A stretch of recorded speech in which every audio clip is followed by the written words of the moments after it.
আসসালামু আলাইকুম রহমতুল্লাহি ওয়া বারাকাতুহু। প্রিয় দেশবাসী, প্রবাসী, কলিজার টুকরা ভাই ও বন্ধুরা, আশা করি যে যেখান থেকে আমাদের ভিডিওটা দেখতেছেন সবাইকে আন্তরিক শুভেচ্ছা অভিনন্দন। বরাবরের মতো আমি এবারও আর একটা ভিডিও নিয়ে আসলাম। যে ভিডিওটা অত্যন্ত ভালো এবং অনেক যারা এই মুরগি ব্যবসায়ী বা সোনালী মুরগি যারা পালন করেছেন তাদের জন্য ভালো কিছু ইনফরমেশন। তো আসলে আমি এই বিষয়টা নিয়ে আপনাদের সঙ্গে কথা বলবো। এটি দেখতে পাচ্ছেন আমাদের যেমন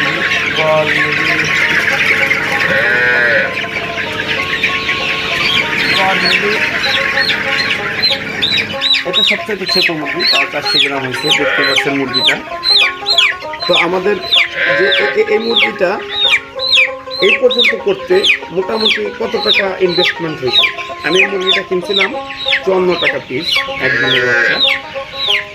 তো এই মুরগিটা খাওয়ন, এদিকে আমার ধরো মুরগিগুলো দেখো সব করে গলা দাঁড়ায় গেছে, কি সুন্দর দেখা যাচ্ছে।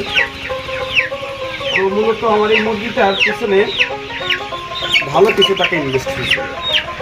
এই মুরগিটা আমি 3 বার ঠান্ডার ডোজ করছি, 2 বার আপনার এই কফ জিরো করছি আমাশার জন্য।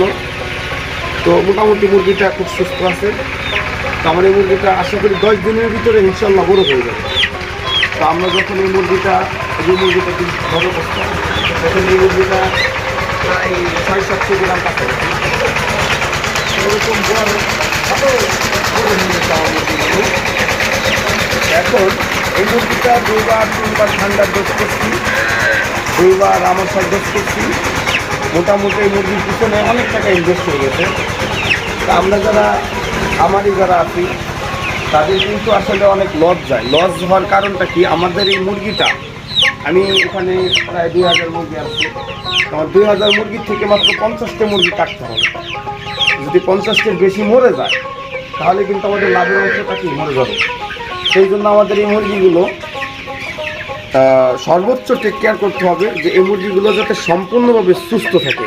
যখন আপনার এই মুরগিটা সম্পূর্ণভাবে সুস্থ থাকবে তো দেখা গেছে কি তখন আপনাদের লস হওয়ার সম্ভাবনা অনেক কমে যাবে। কিন্তু লস হয় এই কারণেই, দেখা গেছে আপনার 2000 মুরগি আনছেন, 200 মুরগি মরে যায়, 100 মুরগি ইন্দুরি খায়, 100 মুরগি বিলাই খায় এবং 100 মুরগি মারা যায়। এরকম দেখা গেছে 200-300 মুরগি কি আপনাদের মারা যায়। তো সেই ক্ষেত্রে এই মুরগিগুলোর ব্যবসা বাণিজ্য আস্তে আস্তে ডাউনে পড়ে যায়। দেখেন আমাদের সবচেয়ে ছোট একটা মুরগি, আমি এই যে যখন বোর্ডিং করি কী অবস্থা হয়, যখন আমি এই মুরগিটা বোর্ডিং করি তখন আমার এই মুরগিটা সম্পূর্ণভাবে এই তাপটা আমি ঠিকমতো দিতে পারি না। তাপটা না দেওয়ার কারণে কিছু কিছু মুরগি দেখেন ছোট হয়ে গেছে, আবার কিছু কিছু মুরগি ভালো হয়েছে।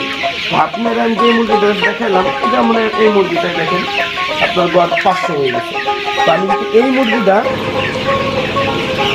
মুরগিটা যখন 500 গ্রাম হয়ে গেছে, তো এইরকম যদি সব করা মুরগি 500-400 করে থাকে, আবার 1700 মুরগি বা 1800 মুরগি যদি পাবি, সেখানে 50টি মুরগি আমরা কী করি মরে যায়, বা 1700-1750 মুরগি যদি আমরা রাখতে পারি বা যদি 500 গ্রাম করতে পারি, আপনি 100% লাভ হবে, এটা নিশ্চিত। আর যদি আপনার মুরগি আনেন 1800 বা 300-400 মুরগি মরে যায়, মুরগির সাইজ 19-20 হয়ে যায়, তখন কিন্তু খামারিরা কি লসে পড়ে যাবে। এই জন্য যে সকল খামারি ভাইরা আছেন, এই নতুন উদ্যোক্তা বা ব্যবসা বাণিজ্য করার চিন্তা ভাবনা বা বিদেশের থেকে আসছেন, কী করবেন না করবেন, তারা আমার ভিডিওটা দেখবেন এবং লাইক কমেন্ট শেয়ার করবেন এবং যে কোনো সমস্যা হলে আপনি আমাদের জানাবেন। আমরা চেষ্টা করব আপনাদের পাশে থাকার জন্য বা আপনাদের যে সকল পরামর্শ দরকার আমরা দেওয়ার জন্য অবশ্যই কি অবগত থাকবো। তো সবাইকে ধন্যবাদ। আসসালামু আলাইকুম।